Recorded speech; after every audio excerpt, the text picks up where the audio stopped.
Xtra is hosted by Kyle and Ajay. Each week, they discuss Nigeria's current events and latest news. Thanks for joining and for being a part of this conversation. Don't forget to like, subscribe, follow, and share. Keep the conversation going as we give you something extra. News you can use. Xtra is an Icon production.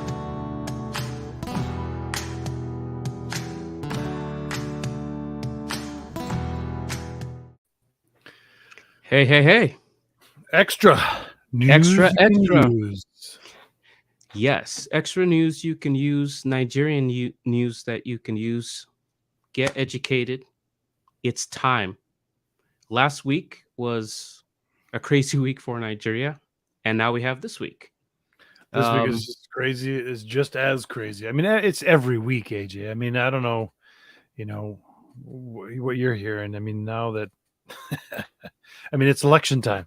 So they're going to subvert and they're going to subdue all these sort of stories that kind of go out, anything that's negative, whatever, because they're going to spin it, and it's just, it's terrible. It's tragic. Yeah. Ladies and gentlemen, this is Icon Extra News you can use. And Kyle and I really got interested in a lot of the Nigerian news headlines.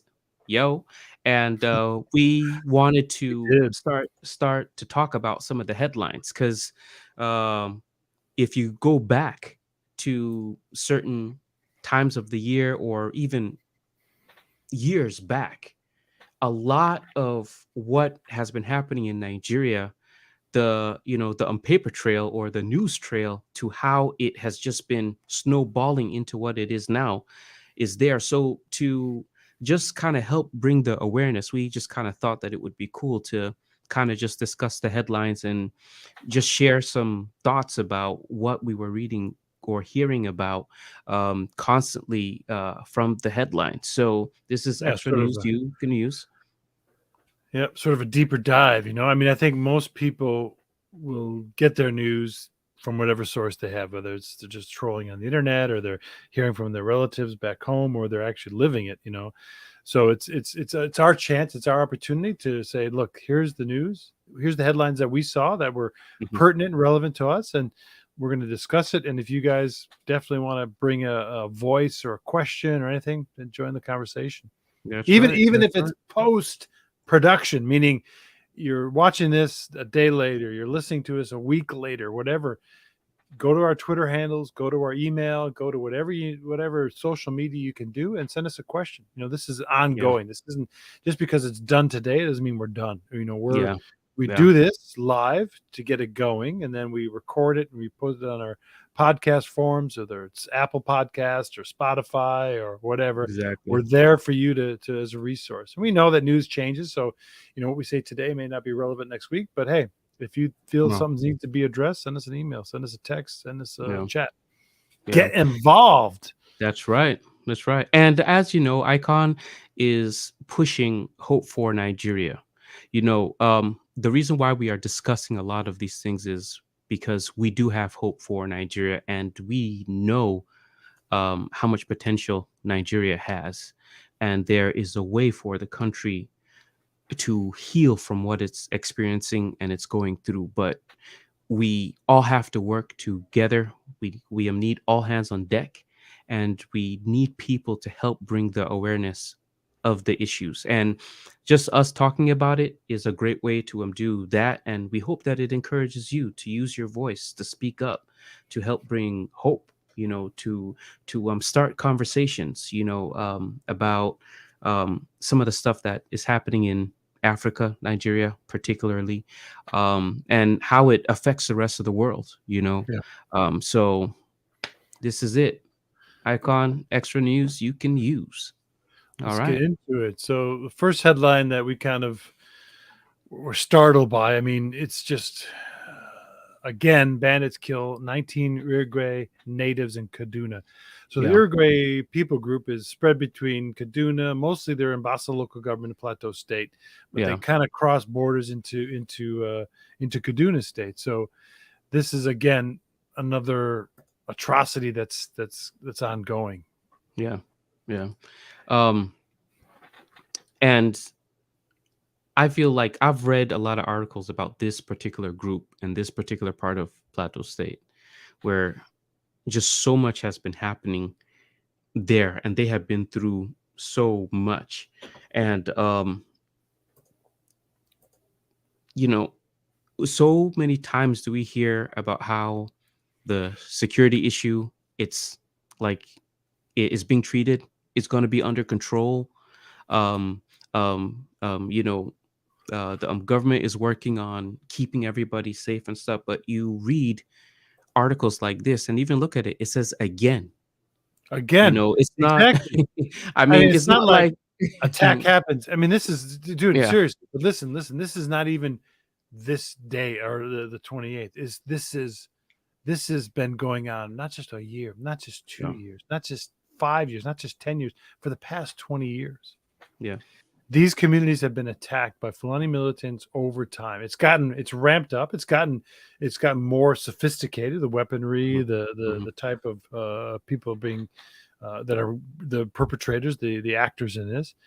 But again, this is something that's happening. Kaduna State is home to, what do they say, 15 military installments or training yeah, bases. Can't do anything. yeah. Plateau State has the 3rd Battalion, the Army base, which is maybe 2-3 miles from where most of these people are living. They can't do anything. Exactly. Exactly. The estimates from the Uruguay leadership are telling us over the past 10 years, 1,000 people have died. Yeah. And that's those are numbers that they can report on directly. Those were killed on the incident the night of. And it may not seem like a lot, or may seem like a lot, but I guarantee you it's probably more than that. Those who've suffered injuries and gone on to die. Those who've died because they couldn't supply for their families. Those who've this is just tragic. Yeah. And you know, just the fact that, you know, people need to know, or they need to understand who some of these people are, you know, some of these villagers, you know, to really all they have going for them is their farming. A lot of the produce that they're producing, and you know, they just want to just survive and just live, you know, but it's just so hard to do that because they can't live off of their land.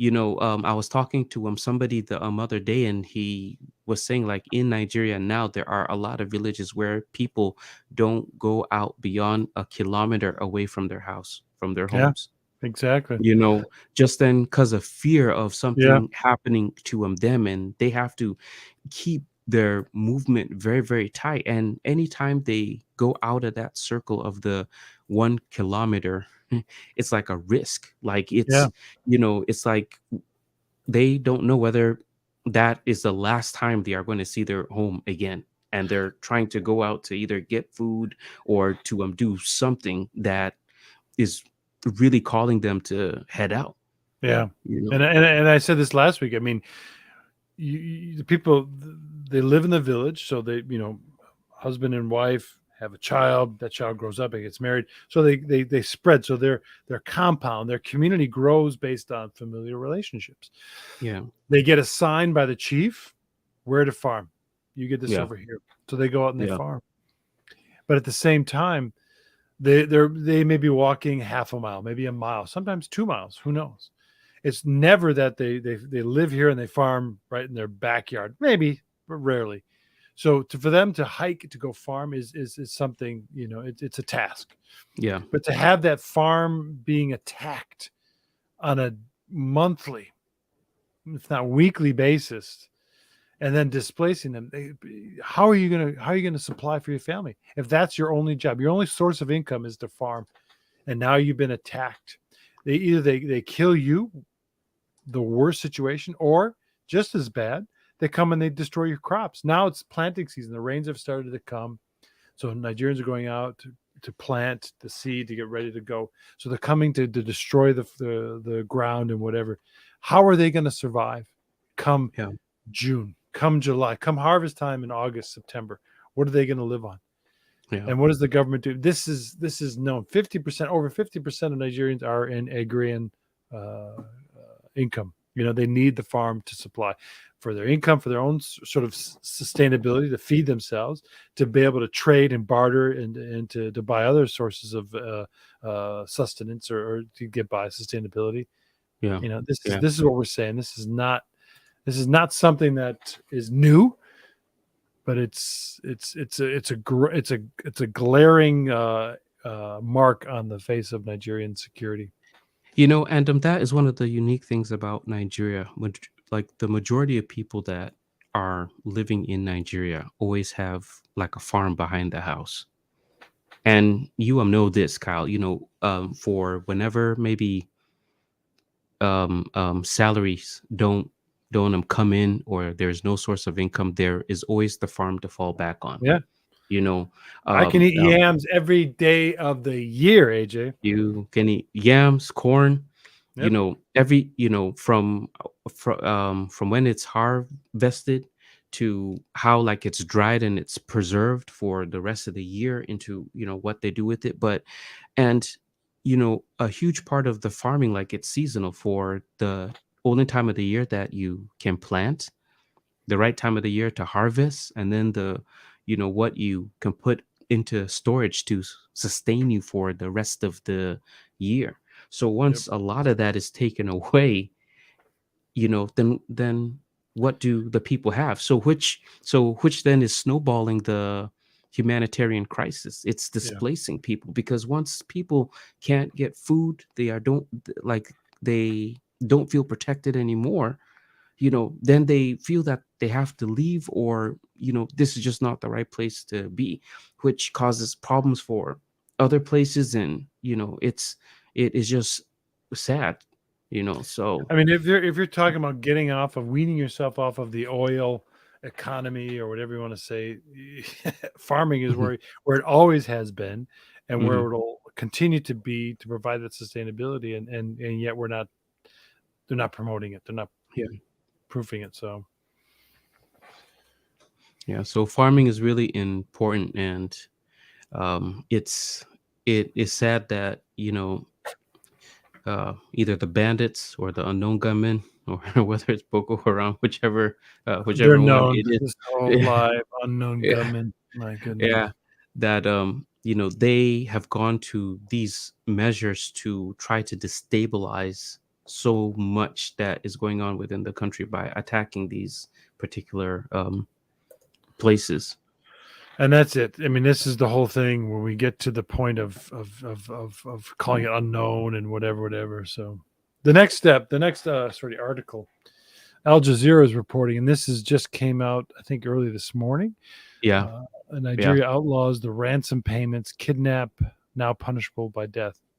So one, if your brother, sister, mother, father gets kidnapped, you cannot pay ransom. You are not allowed or permitted by law to pay the ransom off. And then if, and they never will, they rarely do, capture any of these kidnapped perpetrators, they will be punished by death. So two, what's the nice word to say? Two senseless things that the Senate has gone ahead and approved.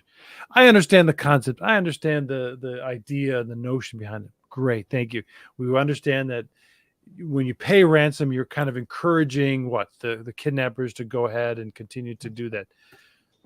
What you're basically saying is you can't stop them, so we're going to outlaw you from paying them. yeah, That doesn't make no sense. You know yeah, what I'm saying? yeah, yeah. So kind of like my question is this. Okay, so people can't pay the ransom, and if you kidnap, so on both sides, what are the people supposed to do? Because like I feel, yeah, because like definitely if you're going to stop people from being able to pay a ransom to save a dear one's life or something of that nature, then that means that your security needs to be top notch, where it's like I'm going to take care and make sure that what needs to be taken care of is taken care of, just so that yeah, It's but taken it's care of. yeah, but I mean, it just doesn't make sense. Like, it Yeah. just doesn't make sense where the ransom payments and the kidnap now punishable by death. What you can do to save a life is going to be punishable by death, and then what you can't do. So then what are people supposed to do? You I mean, know? you've lost any sort of what do you call it, societal stability, right? So if you Yeah. one, it's a common fact. It's not even. It used to be maybe someone will be kidnapped. It's gone beyond that. People know someone's gonna be kidnapped, whether they're a friend of yours. I mean, your parents are with you now, and they're Yeah. telling you stories of how they've been attacked. Yeah. They made it up by the grace of God, but they should have been kidnapped a long time ago. But they Yeah. very smart, very savvy. They were able to stop that. But it's not, you know, Mm.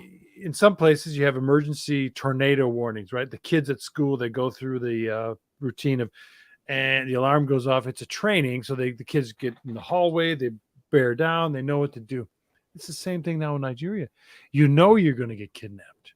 The Yeah. expectation is when, right? Yeah. So how now we have this. So now what? You can't pay a ransom Hmm. because you'll go to jail for 15 years.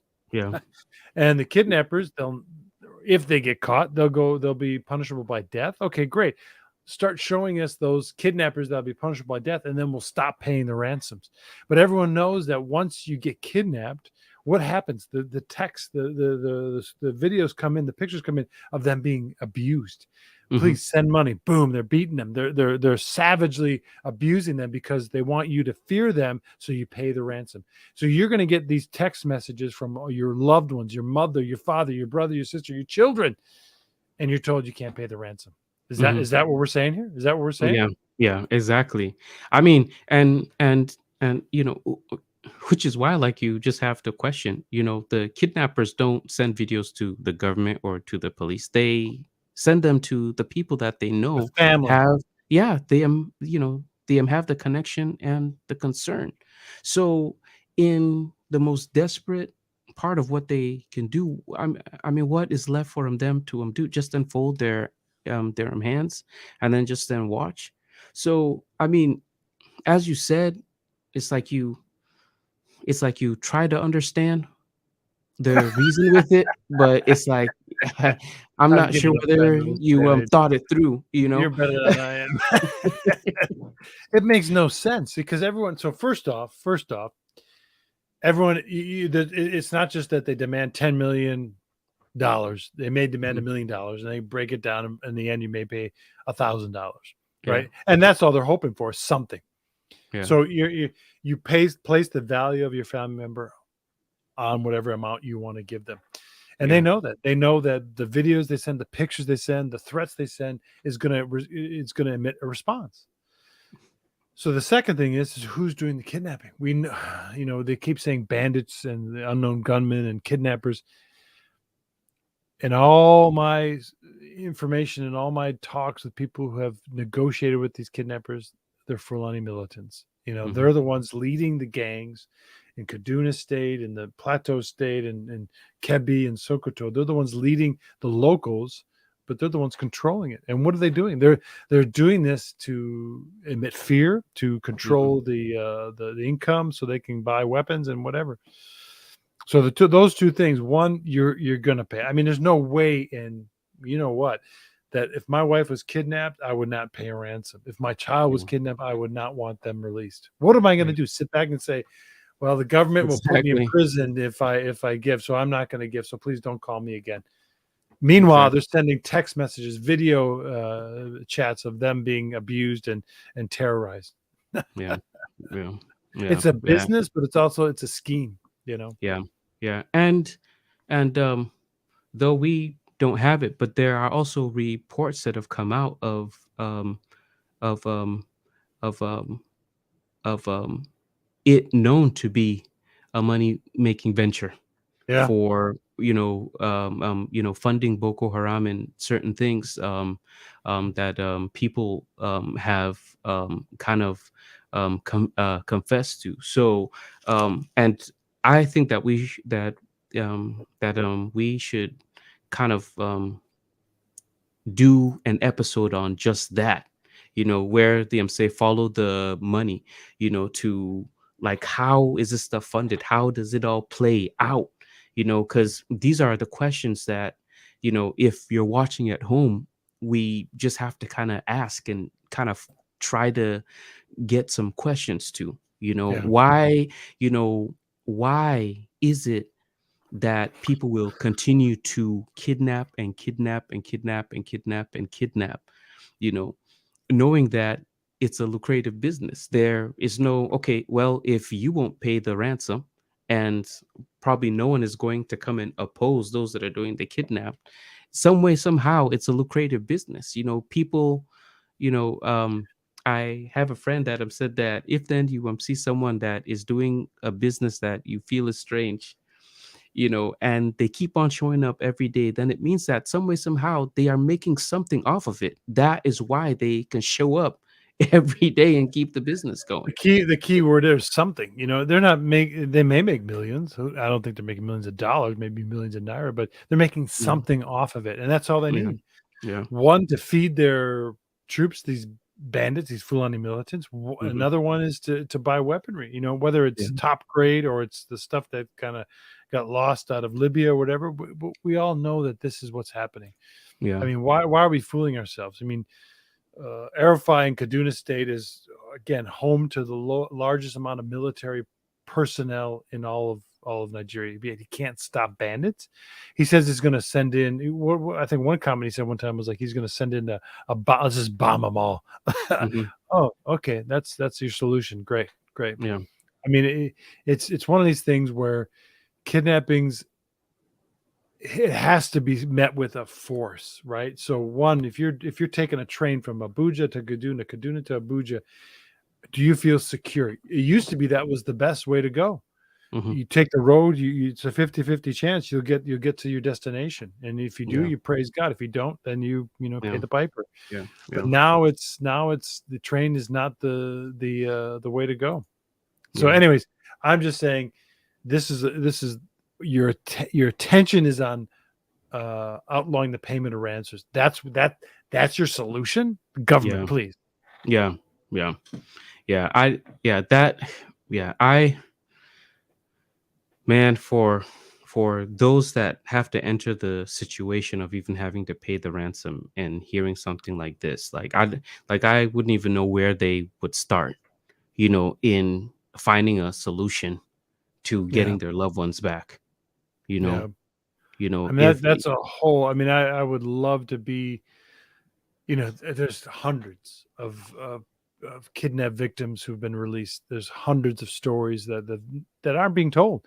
The yeah, shame, the shame. One, you're on your public transport. They stop the car, they take out two or three or all of them, and they hold them captive. There's still people on the train haven't been released. yeah, yeah, yeah, You yeah. know, And and even with the whole thing about you know sentencing the kidnappers to death and all that stuff, like what It's- I mean, like what I don't understand is, in one part it's rehabilitation, because there was this thing about Boko Haram. Okay, let's rehabilitate the guys, upon all of what. So where is like the justice in the whole thing for a lot of the victims, despite the terror, despite the kidnapping and all of this stuff. And then at the tail end, yeah, even if you try to help yourself by paying off these ransoms, there, like I just don't feel that there is no middle ground to balance off. Okay, worst case scenario, even though we don't want you to pay the ransom, this is what we will help you do to ensure your loved ones are safe. That is yeah, what I don't hear in yeah. the thing, No, I mean, So that it is appalling. yeah. I mean, everything. Again, I'm not. It could be any government, but you're always critical of the government in power because they're not doing the things they should be doing. But at the same time, are they responding to the people? You know, Yeah, when you yeah, when you put this, when a senator puts this forward and says this is now illegal or 15 years, did you elect this senator? Did I elect this senator? Why is he doing this? yeah, So yeah, again, it's appalling. yeah. Unless if you know something that we don't know. Well, yeah, no. All right, next article. This day has Insecurity. Northern Elders Forum backs Bishop Kuka. Hookah. who insist on Buhari's, and the Northern Elders Forum, the NEF, insist on Buhari's resignation. I mean, Yeah. here's Bishop Kuka, Catholic bishop up in Sokoto, speaking on, again, he's very vocal. Sometimes he can backtrack and reduce his sentiment, but most times he's very formidable on what he wants to say, and he's very stern on it. And then, he said certain things, and then the government accused him of, the Super Tucanos. Bishop Kuka was the only reason that they couldn't get these 12 A-29s to be shipped to Nigeria to help fight insurgency, to help fight the terrorists. I'm going to use my BS card and say BS. I'm pulling that right here. BS. Red card right there, buddy. But I mean, like, so I feel that Bishop Kuka is onto something, and it is how cautious you are to what you're being told. It is just in, like, someone is going to tell you that you are supposed to feel safe, but you're going to look at yourself and then be like, but I don't feel safe. So what are you telling me? And then the person goes, but you are supposed to be safe. And and then you are like, I don't know what you have done to make me feel safe, but it just repeated. No, but you're supposed to be safe. So I see him as just being the one that is just kind of asking questions.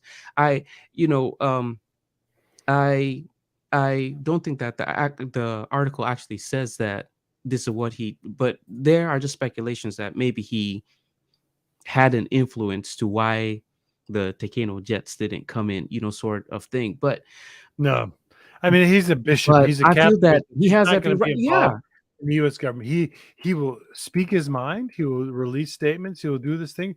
He's not a secret agent of the U.S. government. I mean, this is what yeah, this isn't being said by Shehu, the whatever. mhm, He's implying that, it's because Bishop Kuka has gone to the U.S. and said these things that we're now being. It's your own stupid fault, because you can't protect religious freedom. You can't protect freedom of speech. You can't protect human rights. This is the reason we're not giving you these A-29s, because you're going to use them, one, against your own people. yeah, And until you do that, that's not going to happen.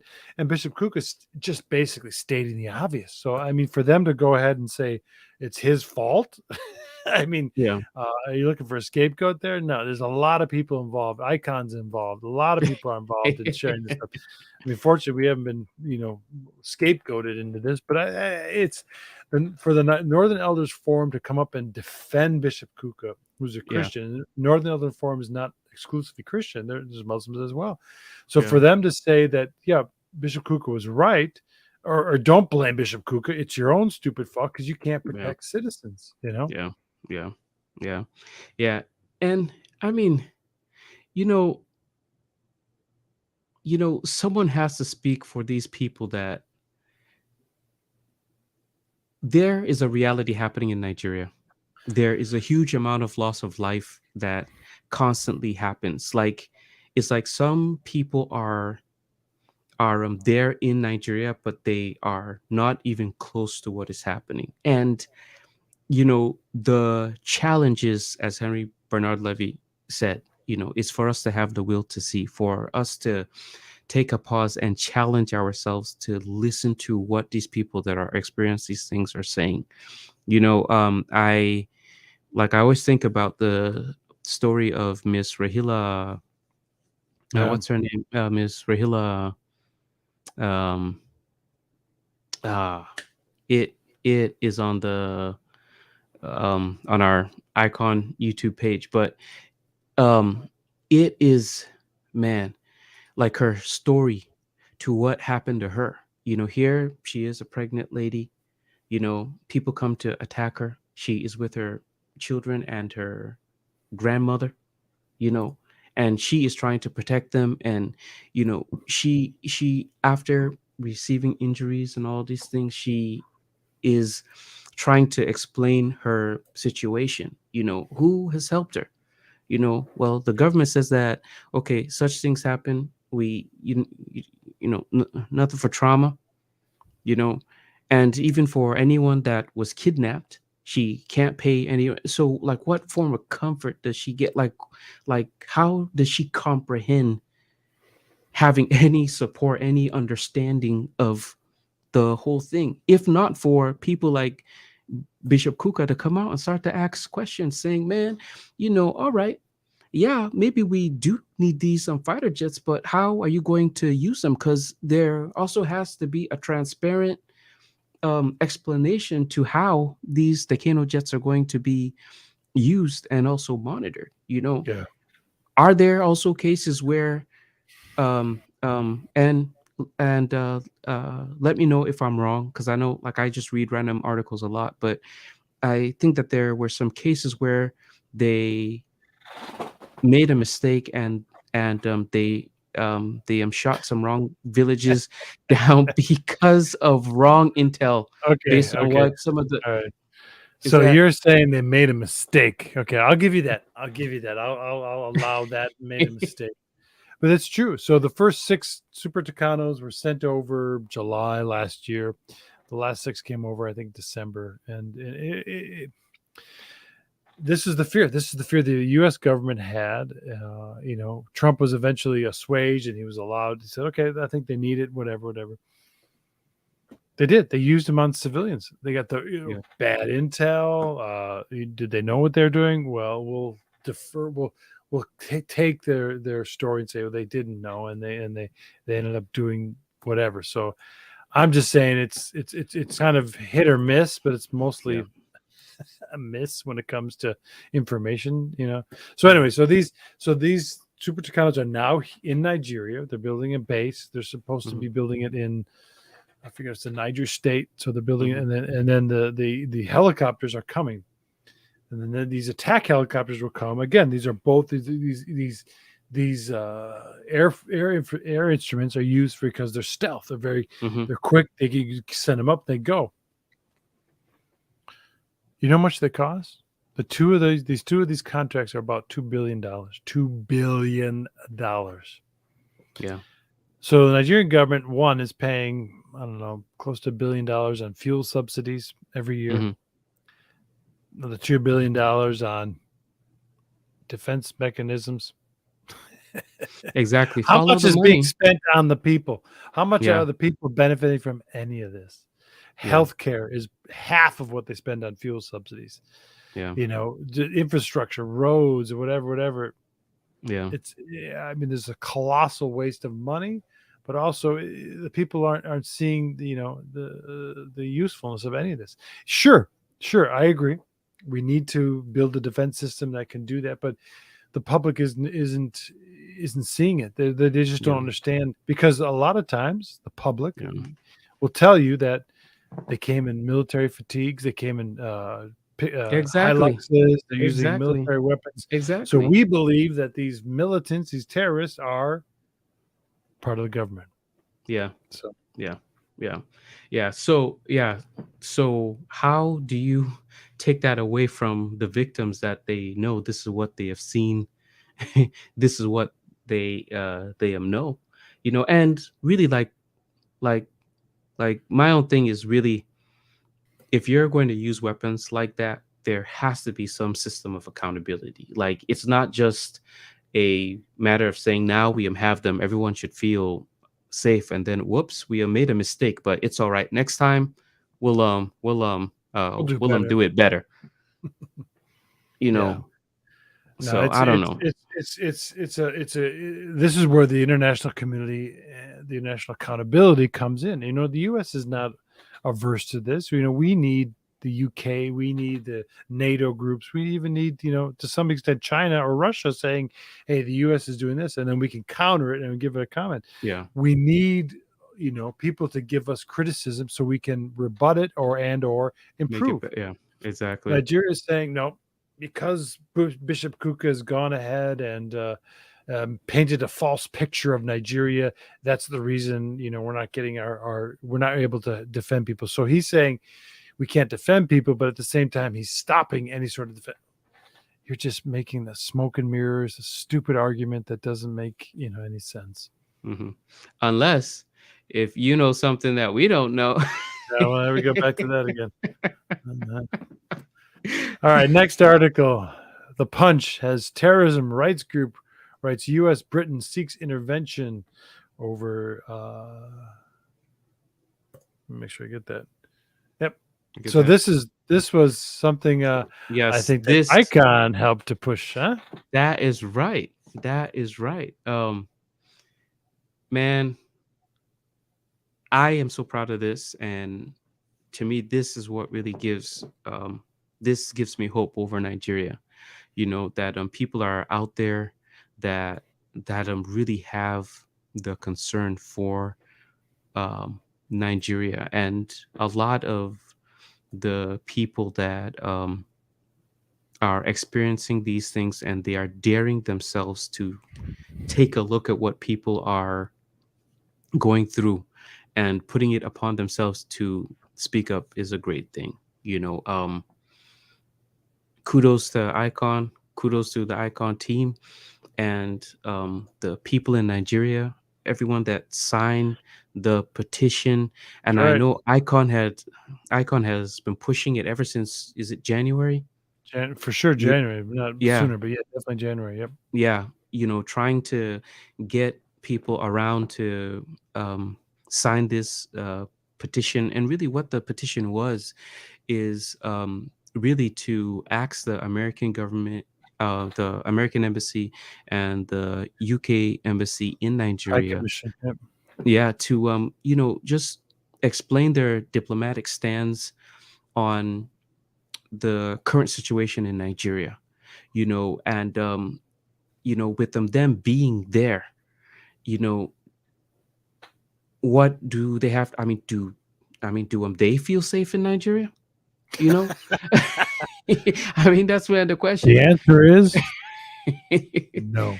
These Yeah, guys, you know this. yeah, You had embassy friends, when you lived in yeah, Nigeria. yeah, Could they come to your village? It yeah, was a huge yeah, like, ordeal. yeah, So yeah, this is the thing. So the petition was because the UK and the US and other governments have a presence in Nigeria.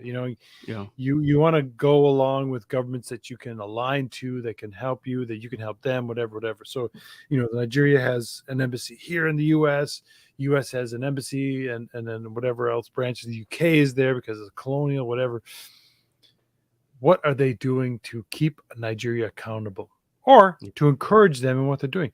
yeah, Let's forget about weapons agreements and all this stuff. Let's just talk about what are you doing to hold Nigeria accountable? yeah, As a bastion of human rights, as freedom of expression. And, I think if you look at our YouTube, Icon Media, on our channel, our YouTube channel, we live stream it, and yeah, you'll see the American RSO come out and he receives the petition and he's excited. I mean, did you hear him what he's saying? yeah, He's yeah, saying, I am, this was great. We'll play the video at the end, but yeah, he's yeah, saying that yeah. We this have was, the video. this is exactly what we want. We were as a freedom of speech, as democracy, this is exactly what we promote. And he was Yeah, happy to receive it. It was unexpected. He didn't expect the yeah, media and all the pictures, but at the same time, he's there to receive it. You go yeah, to the UK, it's a little different story, but you should, as a foreign government in that land, you're there to protect your citizens, your interest, yeah, of course, yeah, no problem. Okay, we'll get that. yeah, But at the same time, what are you doing to help the normal citizens in Nigeria or in the country that you're being hosted in? yeah, And that's what we wanted. So the petition was drafted to call out the atrocities that are happening, the violations of human rights, etc., and then say, look, this isn't going to cut it. We want to have a town hall. We want to have a forum where you, the ambassador, host us, and we will bring people to tell you stories. And then we're going to ask you a specific something. We're going to ask you yeah, to redesignate Nigeria a country of particular concern. We're going to yeah, ask you to talk about freedom of religion or belief.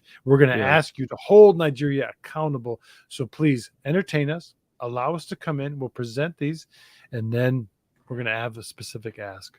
and That's also hear some of the stories of some of the victims. And what they have been through. yeah. I feel, you know, for someone that has experienced something, you can't take that away from the person. Nope. You know, so it is a good thing for like I really feel that.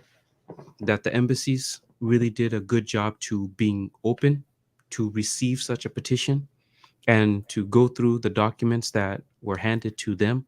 The group of people that actually went out, I think that they did a good job of organizing themselves and coordinating things along with those within the embassies and the security people that were around to show that they did not come in to create Yeah. um, It wasn't a protest. chaos. It wasn't a Yeah, rally. It wasn't a you know, condemnation. It was just, here we are. We're coming. We brought media, but we were bringing this information to you, so you respond to that. Yep. yeah, Yep. yeah.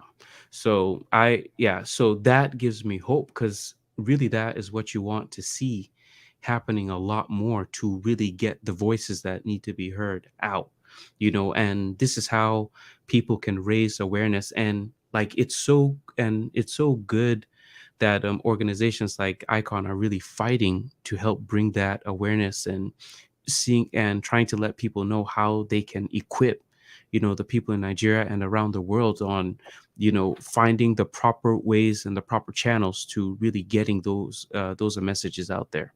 Yep. Yep. Yep. I agree. Okay. Last So article. I think we have the time last for it. article. Let's see Yeah. if it comes up here. So, friend of ours, friend of the Yes. cause, as it were, Leela Gilbert, Yes. who's the Family Research Council. She works with them and also a freelance journalist, has written. So, USERF, the United States Commission on International Religious Freedom, released their 2022 report. Sorry, Hmm. and in it, they released it on Monday. Then they had what do you call it, a Like viewing or a press conference on it, hmm and they led with Nigeria should be a CPC. Nigeria hmm needs to be a country of country of particular. particular concern.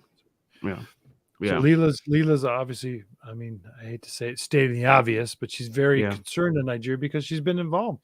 She's worked Yeah. with Rebecca Sharibu, she's worked with Gloria, she's Yeah. worked with us, Icon, Yeah. and her thing is that she knows it's genocide. She knows Christians are being killed, and yet she's Yeah. trying to raise awareness. And now USERF, who's saying the same things, is calling out the State Department, calling out the U.S. government to say, look, you've empowered us to make these decisions, to do the research, to give you advice. Yeah. We've given you advice. We've told you that Nigeria must remain on at least the special watch list, but for sure on the country particular concern. And Yeah. yet you refuse to abide by that. Please tell us why, or redesignate them a country of particular concern. Yeah. Um, I just want to mention Leela Gilbert. For those of you that don't know her, please follow her because she writes a lot of brilliant stuff on Nigeria and the real situation. I know that Icon knows her, and I think that they have done some work together too. But know your allies. Yep.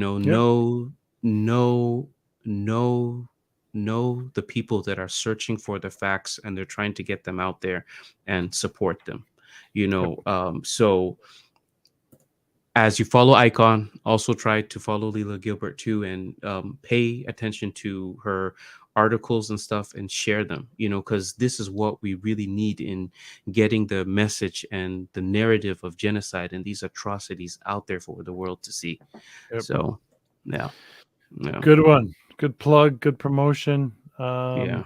I think overall this is where we're at. I mean, this is, you may hear us saying the same thing week after week, and it's unfortunate because it shouldn't be this way. There's no reason to say people are being kidnapped. There's no reason for us to continue to say the government has failed, or there's no reason for saying that what's going on, but it happens, and so Xtra news you can use is just here to provide you a snapshot of what happened either the previous week or over the weekend or whatever up to this point, but it's just giving you an update of what's going on. So please share with your friends. Yeah. Go to the podcast, download them, subscribe, follow, do what you can. Yeah. If we can be a source of your information on Nigeria, then we are grateful for that point. And also tag us, ask us questions, send us That's right. messages, do the whole thing, please. I mean, otherwise AJ sits here and thinks he's just talking to me, and we're just having a conversation, which is probably Yeah. true. Yeah. Yeah, but I mean like the good I do like talking about the news cuz I think it's just good to just have like this platform where you can just raise some of the questions that just come into mind as you kind of go over the headlines, cuz it's that is like I love how we always start with, oh my gosh, another week. What happened this week? Because I mean, it's just a comparison of it's a comparison of what happened last week, and to let you know that it's getting serious, and many people in Nigeria Yeah. are facing a lot, with Here's the what Uruguay people, like Kaduna, and people in the south and the east. here's what I recommend: at least once a month, if we can do it once a month, that'd be great. But if we can't, at least the 5th Thursday of every month, if there is a 5th Thursday ever, 1, 2, 3, yeah, June, Yeah. we do all positive stories. We Okay. highlight the good. Yeah. Because there Yeah. is just so much good. Unfortunately, the bad, the squeaky wheel gets the grease, all that stuff. We know there's good. And we know there's scientists, there's researchers, there's artists, there's people that are producing great things out They're of doing Nigeria. real good things for And Nigeria. unfortunately, Yeah. the bad thing is overshadowing what the good is. So, I Yeah. think we can commit to that. If not once a month, at least the 5th Thursday of every month, we'll get in there Yeah. and share something good. I mean, Mhm. it's there for the taking. If you want to research Nigeria music, films, scientists, athletes, there's some great stuff. Great Out stuff there. out there. Yep. Exactly. All right. Can we play our video? Play us out, man. Thanks for joining us. See you next week. All right. So this is the video of a bit of the handing over the petition that was done by what is the name of the channel? Is this Um, AIT? yeah, Yep, AIT. AIT. They and there are a lot of articles that are out there. And follow us on our social media. It's there at the bottom of the screen, and you'll see a lot of the articles that have been written on this something. But this is one of the initiatives that Icon has done, and the struggle still continues. This is the first step, and there are more steps that are yet to come after giving the petition. But we'll see. So Yep. please watch, and we will sign out from here. Thank you. Thank you. Religious freedom advocates handing over their petition to the U.S. representative and requesting them to wade into human rights abuses in Nigeria.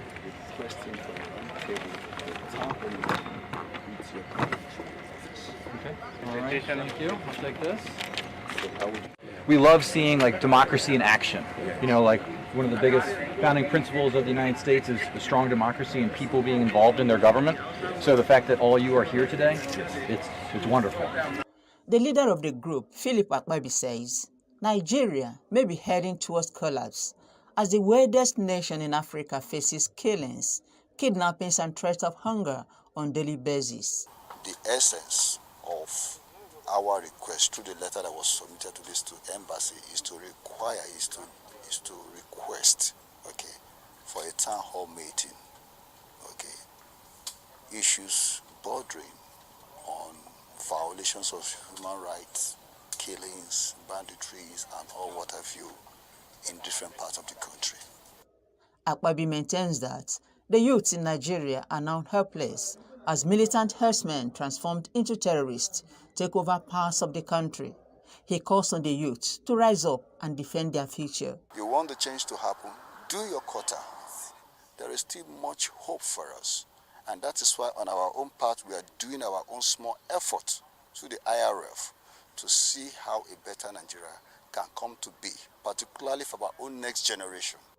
The group stressed that they have to act now before Nigeria no longer exists and argues that US and Britain have stakes in Nigeria.